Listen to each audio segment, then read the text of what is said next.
Okay, hello guys. Today is the 29th of May 2017. I'm kind of trying to go back to going online and talking on different subjects. Like I say, a few things that have been asked of me over the last couple of weeks even, and it kind of becomes hard to cover. But the first thing I wanted to talk about is the upcoming election. Obviously, there is a talk about how the Theresa May has called this election just to get out of the parliament and not to have to deal with the mess that they have created, same way that the Labour has managed to pass the buck onto them after 2008, and now they're kind of going like, Brexit is going to be a disaster and we are going to just,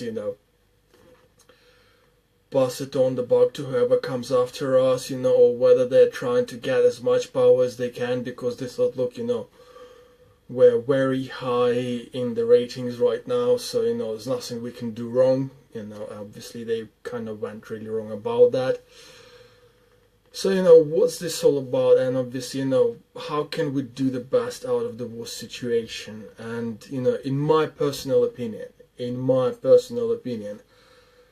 and as much as I don't want to say that, actually I really don't, but I think to do the best out of the worst situation for people on many sides, the choice right now is to vote Labour. I know it's not probably sounds exactly like what I'd like to say, considering that I'm all pro-Europe and Labour is not exactly a pro-European country. They always want the Brexit and stuff like this, but the thing is to explain my kind of thinking, I probably should tell you a story which happened to me last week, or just over last week. I was just kind of had a bit of a cold, stayed a few days in home, and on Sunday, not the bank holiday Sunday, not yesterday, but the Sunday before, I decided, look, I'm feeling better, so I'm going to go to the movies. And on the way back, I was called up by a few guys and said, look, we don't have the phone battery, whatever, but there is a guy here lying on the road, can you call him an ambulance or a doctor, just somebody to come and take a look at him and maybe pick him up or take him wherever they need to take them.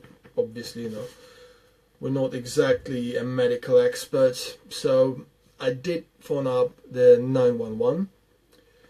And I said, look, can you pass me to the ambulance? Obviously, and I said, explain to them the situation. Look, guys, here's a bloke, he's lying in the road. I'm not medically trained, I can't really move him. He seems drunk, but who knows, obviously, whatever, he might have been having a stroke or wherever, like it happens, you have a few beers and then keel over, and just because you smell of beer doesn't mean that you're not having any other problems. But I phoned them up, said, look guys, he's lying in the road, which was, those who know Brighton, he was actually lying in Madeira Drive, by the place where the trucks are parking here.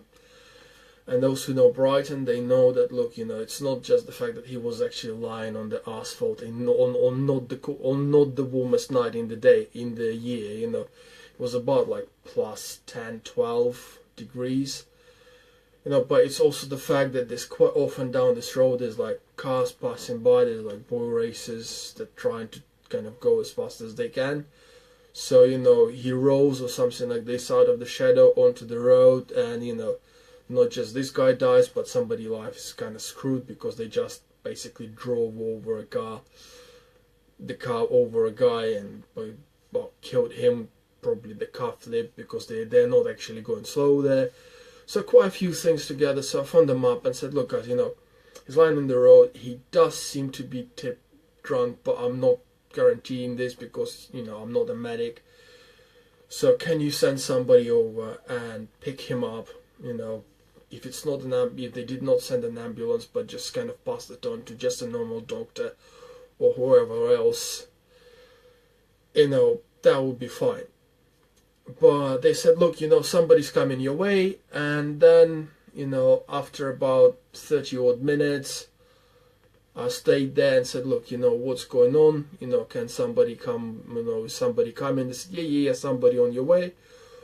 On their way, I stayed there for a little while, and then so phoned them up and said, look guys, you've been nearly an hour, what's going on? Can you at least send a police officer to come and look after these guys? I'm obviously not a trained medic, I don't know what, if anything goes wrong, if anything actually goes wrong, then this guy is gonna pass out on me, and I'm not even gonna know what to look for, so can you at least send a police officer who'd be trained in like first aid or something like this, to look after this guy until you arrive? And they said, okay, we'll contact them police, and after I waited for quite a while again, and they said, I phoned them up and said, look, is anybody coming? They said, look, no, we're still kind of on the way, because we had a few phone calls which are more important, okay. I understand that the NHS has been stretched, I understand that, probably if somebody fell down and obviously broke their leg or something like this, and they only have 3 ambulances to run around on Sunday, they're probably going to go to pick up the guy who kind of broken their leg instead of the guy who's simply lying on the road, which is apparently had a bit too much to drink. But obviously, if they were aiming at my opinion, that it's not the one of the professional. So, and they kind of ignored him, and they said, but the police has refused to come over point blank as well. They said, well, we can see him lying on the CCTV somewhere, I don't know whether they did, whether they didn't, so we'll be, we're fine, we're not gonna go and look after him because we can see him on CCTV. I mean, I don't know whether it would have helped anyone if he rolled out on the road or stumbled out on the road in front of the car that was coming down that road at 100 miles an hour. They would have probably been able to stop him over the CCTV overall, but it's kind of this kind of situation. I mean, I was gonna make a little video about this before, but because of what happened in Manchester just the day after, I was just like, it didn't work out, too right for me to kind of, there's been too many things. But that's this story, is the fact that I stood next to this guy for over an hour and a half until my phone died, so I kind of walked home. I've charged my phone, I phoned up the ambulance again saying, look, I'm not looking after this guy again, so can you please send somebody as fast as you possibly can, because obviously I'm not there, my phone is not charged, I'm literally calling to you on a minimum charge just to kind of let you know as soon as possible. So his name was James, so I think he was in his kind of 40s, but it was kind of dark there, so so James, in your 40s, if you ever see this video and you woke up on Madeira Drive, next morning being left there for hours and hours to sleep, and I don't know whatever other complications you might have after that, well, you know that the ambulance has been actually notified about what happened. But I think something like this is kind of puts me towards voting, saying, look, you know what, guys, the Conservatives, they have screwed up, They say that, look, that Theresa May has got lots of nice things to talk about, like, growing employment, which comes with 0-hour contracts, so where people, kind of still have to sign on. It's just they sign on while being employed, so, or like,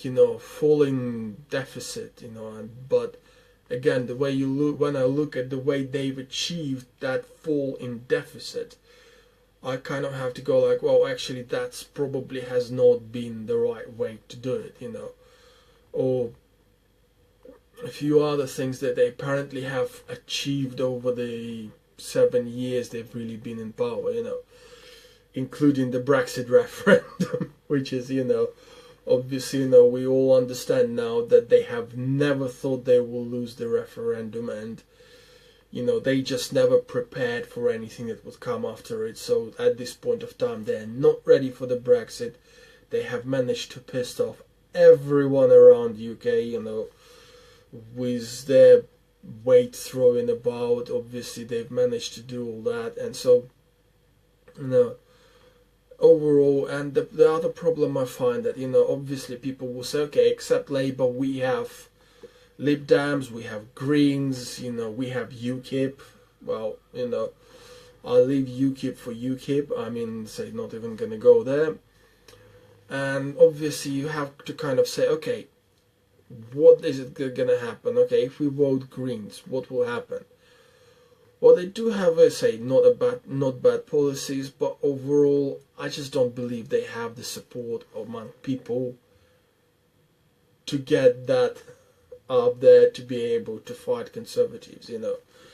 Lib Dems, after they screwed up so royally on the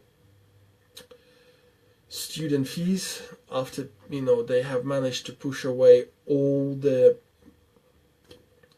people that would have supported them, you know, I mean, obviously many people would find that, you know, a few years ago Lib Dems have been actually more socialist than Labour, but, you know, when they were going into the coalition with Conservatives, you could see that they have had to make some choices, and obviously having lost that big pledge which got them that big percentage of voters to get rid of the student fees, obviously, you know, they've been screwed by Conservatives basically.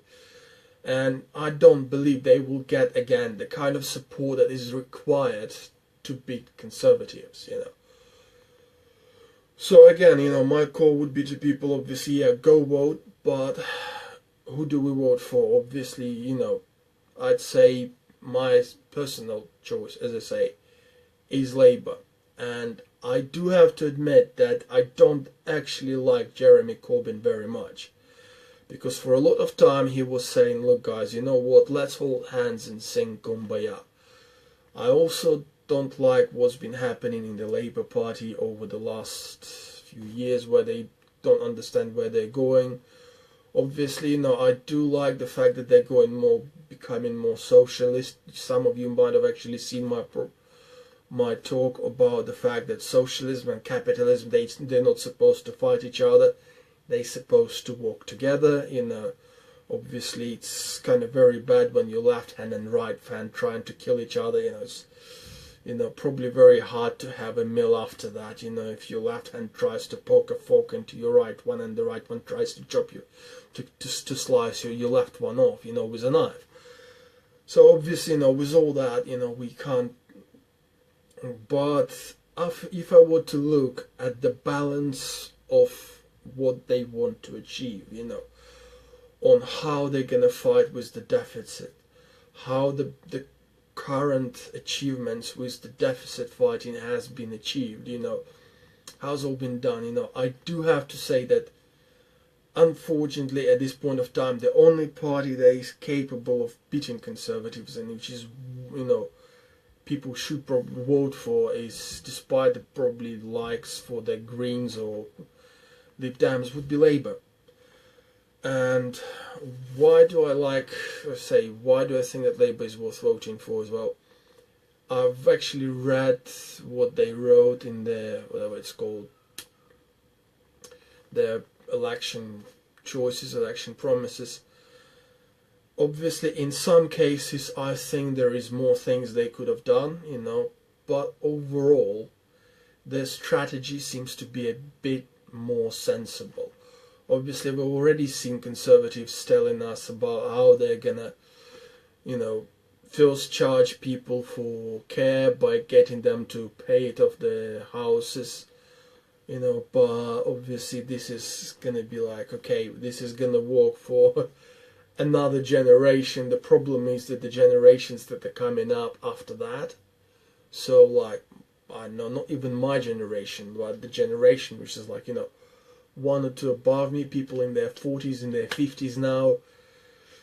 The problem that Conservative plan of getting people to pay through their property equity is the fact that people in their 40s and 50s now do not have those equities, for example. You know, and we can go through many of their things and you find that, you know, these things might work and for about another 10-15 years. what they will do is they're gonna drive people into more poverty, and then after that, that's it, done. After that, the system crashes. What they're doing is they're basically destroying the system. Obviously, after that, I don't know, complete ruin. The Labour's approach is slightly different. One thing, they do say, look, we're gonna invest into getting the railways back into the public ownership as the contracts run out. So they're not saying, look, we're gonna spend millions and millions and millions and millions onto getting the companies out of the market straight away. What they're saying is that as their contracts run out, which is some of them kind of 3, 4, 5, 6, 7, is I think the Southern Rail on Brighton branch is there for another 10 years or so. But what they're saying is they're aiming to put it back into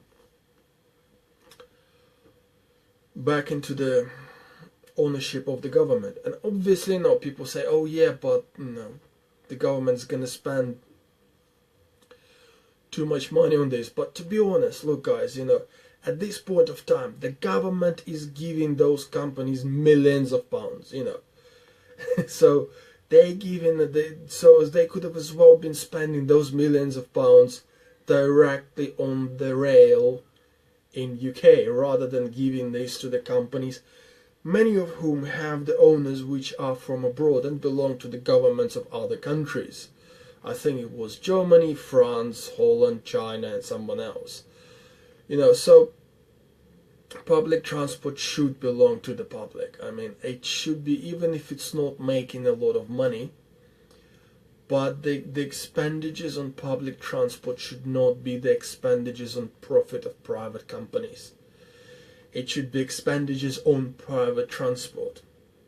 So it's the money that lands in that, it's the government that spends the money on the stuff which is going to go to the people of UK. And if they do get some profit, then that profit goes back to the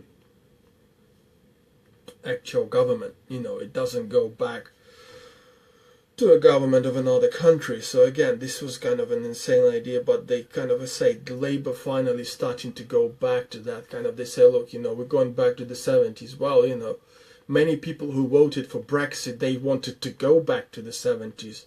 So I think Labour is actually kind of making their desire come true, So the part about, obviously, fair employments and stuff like this, again, I don't think that what they're gonna do is gonna work unless UK is out of Europe. So I think their whole manifesto is aimed at UK being out of Europe and having back the control of the borders. And saying, look, you can't do this and that, we have to control this and that. Obviously, if I think overall they're still not ending up putting the UK as a leader in, the leader that the other countries are going to listen to. They're just going to put UK as the country which kind of tries to clear up its own mess, but it's not going to be the leader out there. Like I said in my previous talks, though I do think that as developed countries we should start putting more pressures on companies to pay fairer wages around the world, because then it will create the new markets for us to sell our goods in. The high priced goods which are still being produced in UK, France, Germany, Italy, wherever, But overall, as I say, I think it's still a step in the right direction. Obviously, again, one interesting part I read in their manifesto, which is they said, look, they're gonna finish free internships, and obviously I heard some people say, look, this is not a good idea and stuff like this, but I think overall it's actually a better idea, because I've actually few times been on the kind of big time. Once I was on the receiving end of the companies running, going for a free intern where somebody came in for the same job I was going to, and they said there I was point blank told that, look, you are a better guy, but this guy is willing to work for us for free. And at that time I was just starting in the industry, so I was willing to work for pretty much a minimum wage, again, just to get the experience. And then somebody comes in, he's not even better than me, but he's willing to work for free for a year because his parents pay all his bills. Again, something like this should not be allowed. It's just kind of the companies will be taking a piss, and many do. And many did, So, again, I think there's a lot of things, we can talk about business in UK. So many companies talking about how they're like, not having enough professionals, to come and work in IT, in something else, in engineering. And we can obviously talk about how many young guys coming out of universities and they cannot get a foot into the industry. I mean, people end up working. There's quite a few people that I've met in my life, that ended up going into banking, they ended up going into teaching, they ended up going into trading, and a few other things, but not in IT. Out of a few people that I went to university with, whom I went and met again over the years, I think outside myself, except myself, it's only another 3 or 4 that I've known that, made inroads. Actually, 3 that I kind of generally kept in touch with, and another couple of guys. So yeah, 4 or 5 actually, that I'm pretty sure are still definitely working in IT. So you had a university course of 30 people coming out. So many others have moved on into other industries, could not find the starting jobs to get the necessary experience, ended up being teachers, wherever else, just to get a job.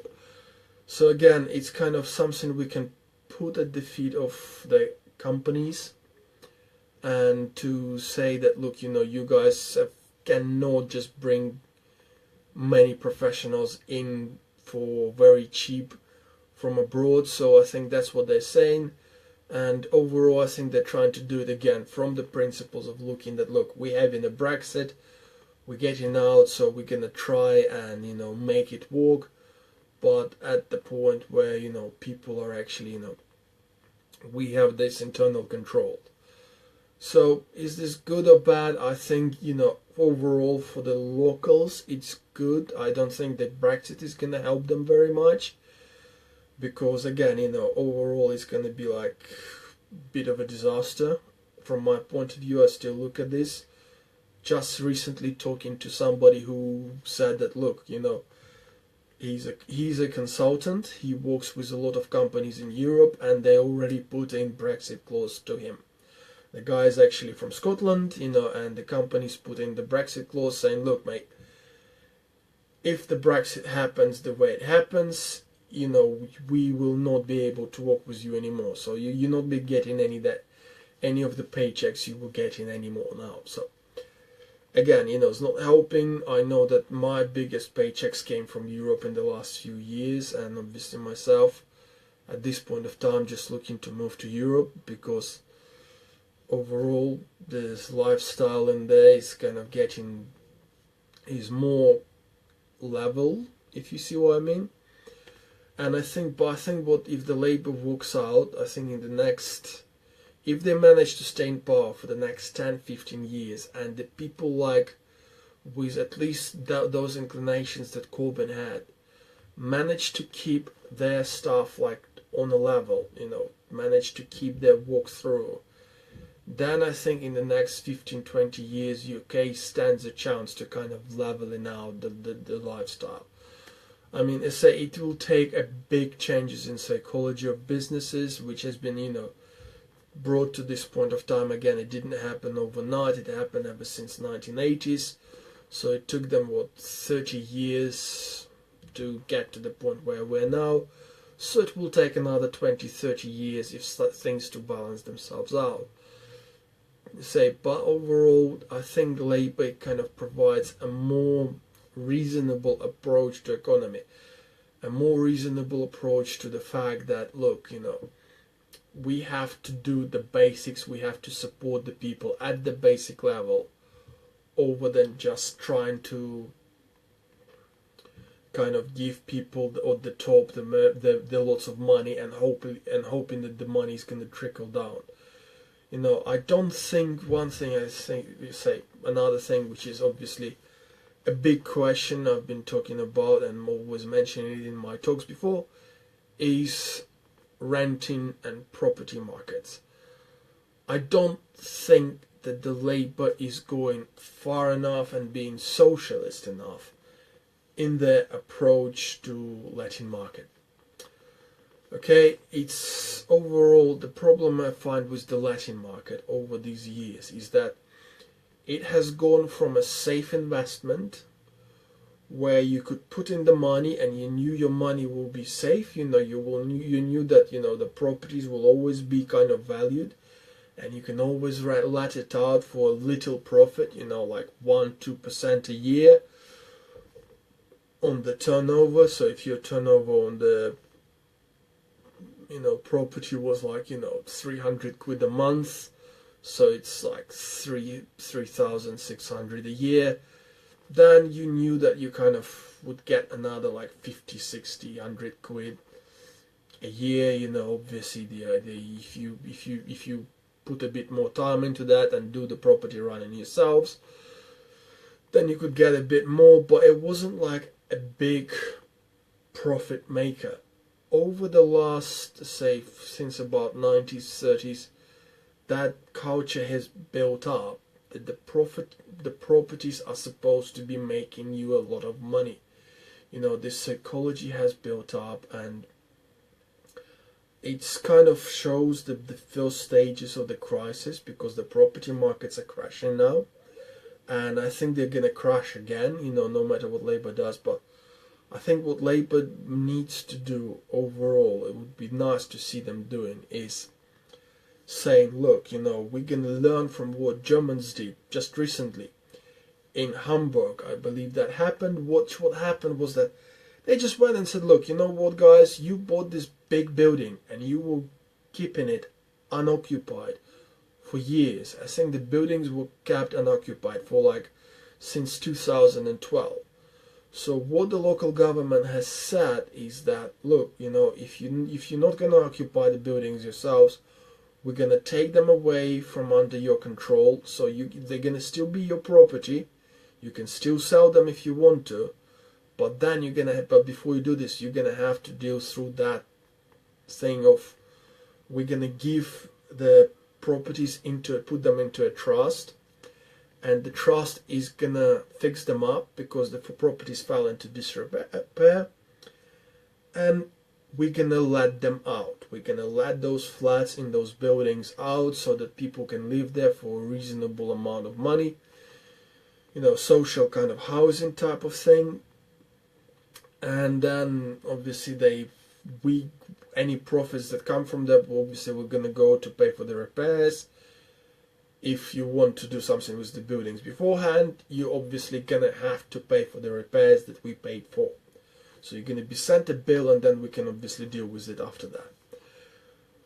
And I don't see Labour speaking about anything like this. And obviously, at this point of time, the problem of British property markets, one of the biggest problems in property market, is quite often not the fact that the properties have not been built. It's the fact that the properties have been built and then they have been taken off the market. Okay, you had guys coming in from China, from Russia, from somewhere else with quite questionable sources of income as well. Obviously guys coming over from, for example, where I was born, Ukraine. People coming back from Ukraine and buying 20 million house when they come from the country which is known for, let's say, questionable, like I said, questionable sources of income, obviously, and no checks were done. These houses were sold, the flats were sold, they were sold at millions price tags, And what people did is they sat on those properties, and the lack of properties in the market, so the fact that nobody moved in there and they were not rented out, so drove the prices up. So it was kind of an artificial, maybe not an agreed upon, but still an artificial driving up of the price. Keeping the property empty was making people 10% profit a year. I mean, just think about it, how crazy it is. 10% profit a year is what you get from a restaurant, or from a business, like 10% profit is considered to be a very healthy profit. And this is when you have to risk your money. And people say, no, 10% profit on property is great for us, safe investment plus a huge profits, Great, we having it fine, obviously we like it, we're going to buy another property and keep it empty for another 10 years, the price is going to grow up. So what I would expect, I say, would be nice to hear from Labour and others, is to have them talk about how they're going to deal with those empty properties which have been taken off of the market. I think, off the top of my head, as far as I remember, there was something like 600,000 properties, at least 600,000 properties sitting empty in England alone. So Scotland and Wales probably different, there was thousands of properties sitting empty in London, thousands of properties sitting empty in Manchester, Liverpool, and obviously they're sitting empty for years at a time. Another interesting story I've heard was about a guy, not naming any names, but he was letting out a property. He lets it out at very high price, and he admits himself that, look, the property sits empty for 5-6 months a year, but then when somebody's desperate to get somewhere just over a short period of time, I'm letting that property out to them at very high cost, and I'm basically getting my profits off of that.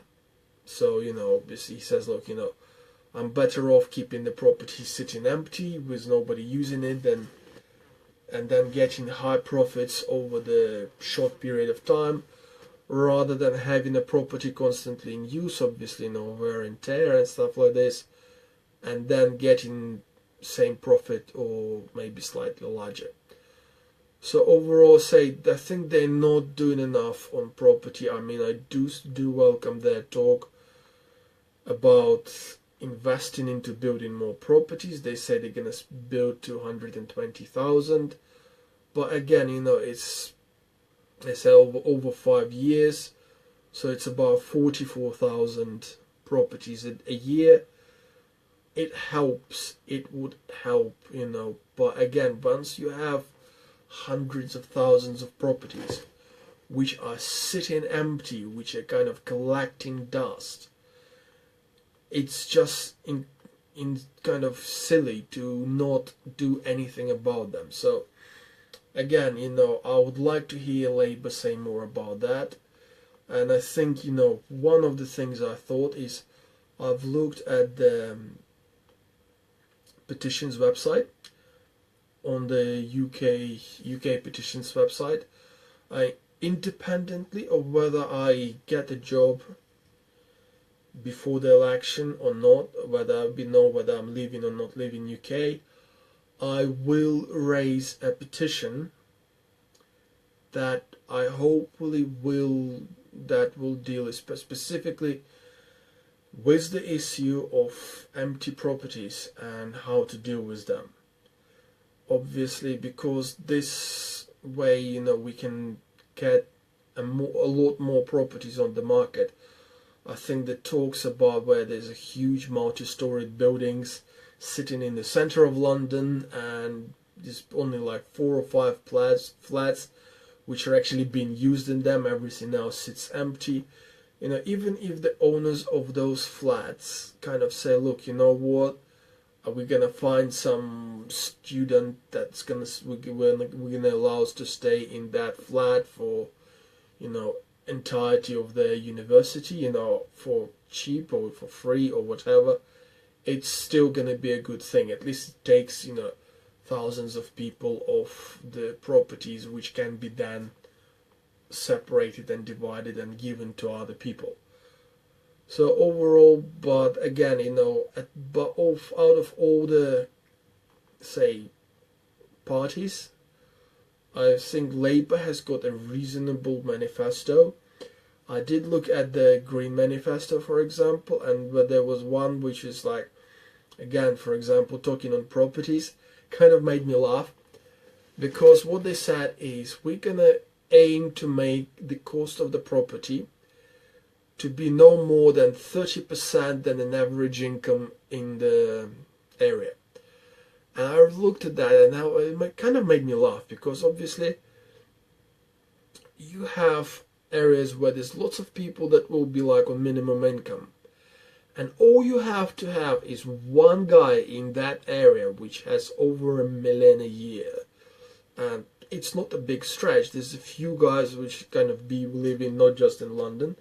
So like you go to any village, and there will be like an old guy who's kind of had his business, and he's semi-retired, and he still gets his $1 million a year from his business. And all of a sudden, lots of people who would have been paying on an average 38%, now their average has gone up, went from like minimum wage, which is like what, 15 grand a year, to all of a sudden 25 grand a year. And all of a sudden that 38% has doubled, and all of a sudden all day after they pay their taxes and done this and that, they still have to borrow money just to pay for their flat. So it's not overly good, but it's still good that the parties are starting to talk about it. But unfortunately, like I say, Greens and Lib Dems are simply don't have the support, So again, if you have to do the best out of the situation, whether you're supporting Brexit or whether you're against Brexit, like obviously Lib Dems kind of trying to say that, look, we're the only party that's going to go against Brexit, and based on that, I'd like to say, look guys, you know what, vote Lib Dems, but I just can't. No, not if I'm talking about this honestly. I don't think that Lib Dems have the power to get into the parliament to change that Brexit thing. But voting Labour will give I think, a kind of second breath to many people that are against Brexit. I think it might actually overall improve our chances to have the deal with Europe, which will not annihilate the ties that have been already built. Okay, say the weight throwing of Conservatives after the Brexit did not make anybody any favors. It made the UK look like a complete bunch of pricks. And many people that are saying, look, if we're gonna have Brexit, at least let's have a proper Brexit. They're right, I'll agree with them. We had the vote, and we could probably, I disagree with Brexit, but I think that if we're gonna fight the Brexit, if at least we have to do it in step by step, stage by stage, and putting order in the country, where the country is going to become at least back to normal, at least some sort of sanity, is the first good step. Whether even if you say, look, I want to vote for the party which clearly says they are against Brexit, well, this is not the only thing that is the problem in the country. If you have to make a choice between a reasonable people that can do things in reasonable ways, and people who have already shown that they will not do things in reasonable ways. Obviously, we can see the current campaign by Conservatives, which is all about name calling. I think they have never learned from the previous history. I mean, wasn't it what happened to Trump, where the only way people were fighting him is telling everybody how bad he is, and everybody kind of, listen to them, and there was this lots of abuse going towards, if you vote in a Trump, you're a bigot and a racist and you're a bad person. And everybody went, well, yeah, I'm a bad person, but this guy talks sense, you talk shit. And I think the same thing happened over Brexit. I mean, come on, we all remember that, oh, you just want the Brexit because you just hate immigrants and stuff like this. I was like, people just go, I don't hate immigrants, our system is falling apart and something needs to be done. And what you're offering us is not helping the system, it destroys the system. So, we'd rather try something different, and calling us names is not going to work. We're still going to go vote Brexit, and that relaxed posturing as well from the left, which is like, yeah, we're just going to beat you anyway, and all of a sudden, Brexit happened. Again, conservatives didn't learn from that, they're not offering us any, anything which we can look at and say, well, actually that's going to work. They say, oh, look, we're going to continue as we were. It's like, okay, great, our NHS is not working, like the story I told at the beginning, 1.5 hour leaving the guy lying in the road, no police, no one, nothing, just no one to come even look after him. Say, from my point of view, say, I hope that those police officers that saw the guy on CCTV and never bothered to send somebody over to look after him, I hope that if anything something like this happens to them, I hope the guy that sits there and sees them on CCTV in their normal clothing, lying on the ground, he will have it in him to call a unit and say, look guys, check this guy out, if he's just drunk, bring him to us, put him in a camera, or a cell, put him in a cell and let him sleep until morning, let him wake up in a cell, in jail cell, let him feel like a prisoner next morning, but not leave him lying on the cold fucking road. If anything happens down to him,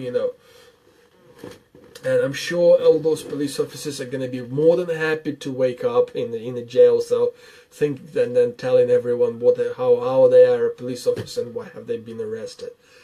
But at least I hope that the guy's gonna have it in him, for their sake, because obviously leaving somebody lying on the ground for hours is not the best thing to do. And some people who watch this video would probably ask, why didn't you pick him up and take him to the, walk him to the hospital or somewhere like this? Okay guys, again, it's a bit of a law here. If I were to pick him up, I actually learned it while learning to be a bouncer a few years ago, but the law still exists. If I were to pick him up, right, and walk him while he's drunk, and walk him to the hospital or to the nearest police officers or somewhere like this, and he would have tripped over and broke his arm, or even worse, broke his neck, I would be held responsible. Because I do not have any medical training, I could not handle this guy legally. So anything would have happened wrong to him, I would be done. I would be in jail myself. I mean, I'm not that much of a good Samaritan. I did stay and looked over him for 1.5 hours, just a bit more, while everybody else left that called me out. But obviously this is the best I could do, I say I'm not a trained first aider, I'm not trained in medical arts, not at least not the ones that help people. And I mean, I could say that I'm trained in poisoning people because of my cooking skills. I don't know anybody who survived them yet. But other than that, it's not a medical skill, it's just a disaster skill. So again, voting for me, choice for Labour is the choice for the party that is gonna try to put system back together where people care. At this point of time, people just kind of say, look, we have very limited resources and we don't care, that's it, we're past the stage of caring, the guy seeing the guy on CCTV, drunk he is or not drunk, just if he cared at least a little bit, if he had at least some understanding of what it involves, he would have probably just said, look guys, it's Sunday, that Sunday wasn't that busy in the city, so why don't we send a unit over and bring him over, put him in the cell, something like this, not even put him and take him to the hospital and say, I'm sure there's plenty of empty cells in the temporary confinement, and I think voting Labour for me would be voting for that part, for not keeping the guy lying on the road. Okay, trying to fix the system, because the savings that Conservatives have achieved, they've achieved them with every wrong move. Okay, they said, look, like I said, my talks have been that, look, we have to put in the limits on maximum rent, because the government at this point the government spends as far as I remember, 24 billion pounds on supporting people for their rent, and they're not supporting, like, a lot of that money does not go to people who are unemployed. A lot of that money goes to people who are actually in full-time employment. Okay, so, and yet what the government does is they introduce the bedroom tax. And they don't tax the people who own like 20 properties. No, they can't tax them. They can't put limits on those people. No, this can't be done. They have to tax the most vulnerable, the people who need that extra room, for the people who look after them to stay with them overnight, right? That's the good way of doing this, We already heard the part where we had, 5,000 police officers that were fired, and now we have 5,000 soldiers walking on the streets of UK to replace the 5,000 police officers they have fired. I mean, this was the wrong way of achieving things, They gave the money to the banks, they gave the money to the riches, instead of saying, look, you know what, we're gonna give this money to build the houses, They didn't do this, they gave the money to the banks. But obviously, let's be honest, the Labour before them did the same thing, but obviously the Labour before them was not as much Labour as the Labour is now, so again, this kind of stuff, this way of doing things, they have obviously been destroying, destroying the surrounding, they've crashed the NHS. We already know that Virgin has got to run an NHS in a few cities, and quite a few people have pointed out that the service has just gone down the drain. We see hospitals closing, obviously stress, obviously the fact that the people in the hospital or in the ambulance service, it's not the fact that they might have not had the right ambulances, but they also, people that work there, they do not kind of go and say, well, what else can we do to help this guy, They have like probably tons of calls, obviously all from onto a centralized board, which is kind of cheaper, but overall, it's the people that kind of sit in there and they got the call every 2 minutes. They do not have the time to sit down and think, oh, we don't have an ambulance to send to this guy, but we have a doctor somewhere here who goes out around the calls, and he can probably go out and visit and, check somebody out, or we have a police somewhere near in the area, and obviously if it's something not so bad, and the police could quite often have the basic training, the first aid training to help somebody out, or to at least evaluate the situation and say, look, something's wrong, you need to come here as soon as you can, or look, it's doesn't look that bad, so we can look after him, ourselves. And like I say, put him. It's not the problem about leaving people in the houses. Like I said, it's the fact that they left the guy lying in the road. So again, overall, looking at the Labour, voting Labour from my point of view, would be making the best out of the bad situation. It's not that Labour is brilliant. Labour is probably gonna fuck up a few times. I don't believe that the tax on transactions just gonna. I think that tax on transactions is just gonna mean that the prices of everything we buy online or wherever else is gonna die. Is gonna go slightly up. So we're gonna be the ones paying the tax on transactions or whatever else they said. Again, with the tax system, I think they kind of threatening to fight the evasion of tax.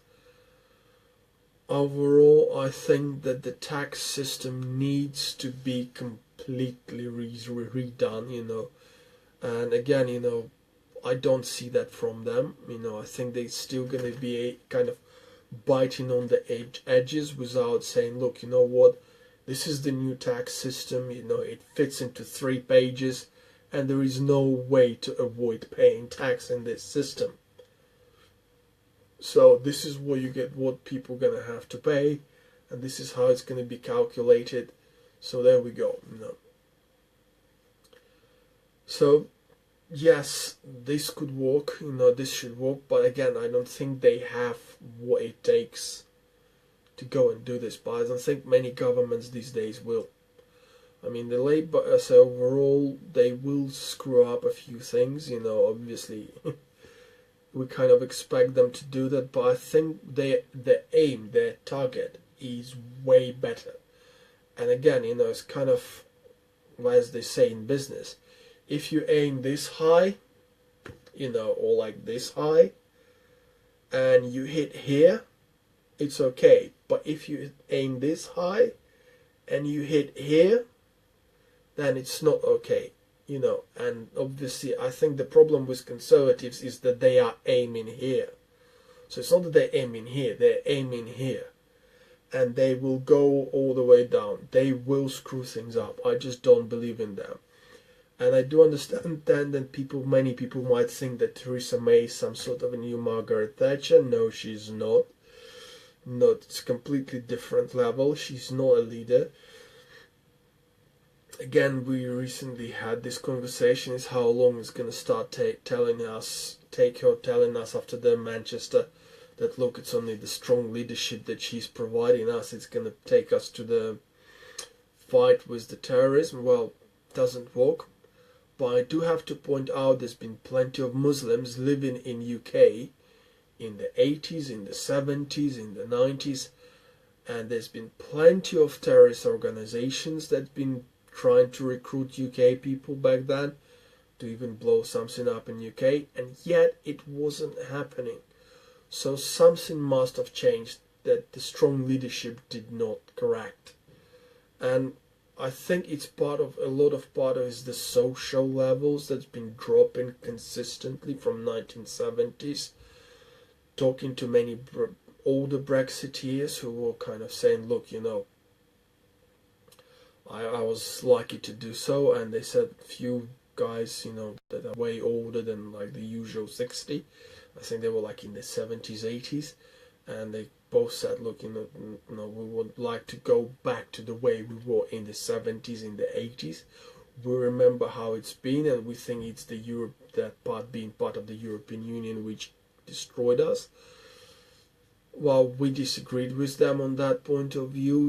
We obviously went through the things like, look, I was explaining to them, look, guys, that's how things work in Germany, that's how things work in France, in Holland, and everywhere else. And like Portugal, even then, So why is it that they managed to keep that kind of life level, and yet UK didn't? So say they're part of Europe as well. So something's probably wrong. But at this point of time, I'm not talking about fighting Brexit. I'm talking about, look, let's give chance to the ones that are aiming that high. Okay, and unfortunately Labour is aiming that high. I mean, you know, Greens are trying to go there. Lib Dems, I'm not quite trusting them, but they're trying to go there. I think the only mantra Lib Dems have is let's cancel Brexit, we're all going to be liberal, and that doesn't work. Obviously Europe does need to work on a few things of its own, but I think working in parallel with Europe trying to reach there is better than doing it the conservative way, which they said, look, we're going to fight you on everything and we're going to aim here, you know. So I don't think it's going to work. So overall, as I say, at this point of time, I wanted to do this video before the election, so that if somebody does watch it, even if it's 1 or 2 people, and they do say, look, you know, we are going to vote Labour instead of Conservatives, I hope that I would have done a great job. I say, unfortunately, I say there's not many people watching me now, but makes it kind of boring to talk as if I'm talking to myself, and no questions. But I hope that, you know, once people see it, and they will still come back to me and ask questions. If you have any questions, if you want to raise any issues, I will make a list of them and I will talk about them if you do ask me questions. I think on that note, I've been talking for nearly an hour and I think I'm getting bored out of myself. So I went through the basics. If you want more in-depth some opinions or more in-depth analysis of the situation, please ask your questions. I'll be more than happy to answer them with the next video. Another topic I wanted to talk about, which is again going to be a very hard one, and I think I mentioned it before, and I think it's one of the things I'm probably going to have to sit down in the near future I will talk about, is about the obviously racism, obviously about the Muslim extremists, you know, and things like this, obviously about multiculturalism and things. So that is going to be in the nearby future. I will definitely make a talk on this one, especially in the light of the, you know, obviously the last one in Manchester, where people were specifically aiming at young people and children. So that I think was something like this is way beyond than, you know, the normal terrorist attempt where they say, look, we're not going to pick. No, these guys were aiming for what they were aiming for. And I think that discussing something like this is going to be a very heavy topic to discuss, and I hope that people are going to join me on that one. So for now, I'm over and out. Thank you very much. Do join me on this blog video on my Facebook, or join me on my YouTube, and I will be putting video on there. Maybe not immediately, but quite soon after actually doing these talks on Facebook. Thank you very much. Goodbye.